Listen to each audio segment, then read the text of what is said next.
Cabrera. We begin this hour with breaking news. The home of President Trump's former national security advisor, John Bolton, searched by the FBI this morning. A person familiar with the search is telling NBC News it's part of a, quote, national security investigation in search of classified records. We've learned the search expanded now to a second location. Bolton, who served in the first Trump administration, has become a staunch critic of the president in the years since he left Trump's inner circle. And the president not hiding his disdain for his former NSA either. No, I don't know about it. I saw it on television this morning. I'm not a fan of John Bolton. He's a real sort of a lowlife. When I hired him, he served a good purpose because, as you know, he was one of the people that forced Bush to do the ridiculous bombings in the Middle East. Bolton, he wants to always kill people, and he's very bad at what he does. But he worked out great for me because every time he doesn't talk, he's like a very quiet person. Except on television, if he could say something bad about Trump, he'll always do that. But he really doesn't talk. He's quiet. And I'd walk into a room with him with a foreign country, and the foreign country would give me everything because they said, "Oh no, they're going to get blown up because John Bolton's there."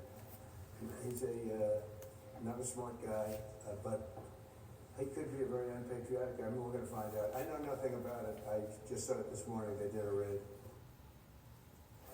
Joining us now, MSNBC's Ken Delanian, live from the scene in Bethesda, Maryland. NBC Justice correspondent Ryan Riley. Peter Alexander is at the White House. Also with us, former FBI official Christopher O'Leary. He spent 2 decades working on counterterrorism investigations. And former SDNY Criminal Division Deputy Chief Christy Greenberg. She's an MSNBC legal analyst. Ken, I want to go first to you on the ground. Describe the scene for us and tell us what we know about this now in light of this second search.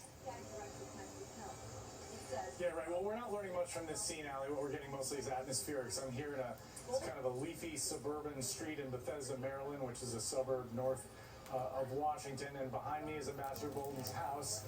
In the driveway are unmarked FBI vehicles. We just saw a number of FBI agents and FBI windbreakers emerge from the house with boxes, and they've kind of rearranged the vehicles, and they pulled a black SUV up to the garage. So, and we've previously seen FBI agents and technicians walking in the house with empty boxes, so we presume that they're going to retrieve some volume of materials from his house, and we've lived through this before, after all, with the FBI search of the president's compound in Mar-a-Lago.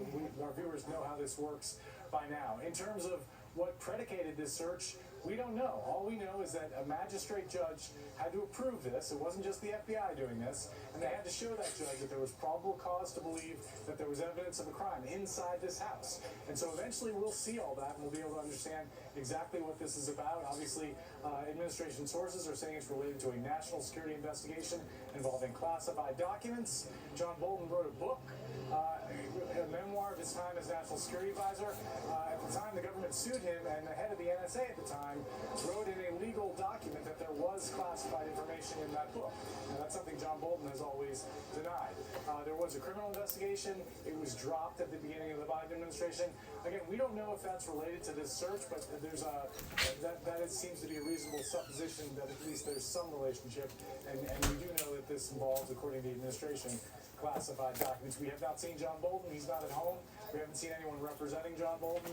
We've just seen, again, FBI agents and windbreakers taking boxes in and out of the house.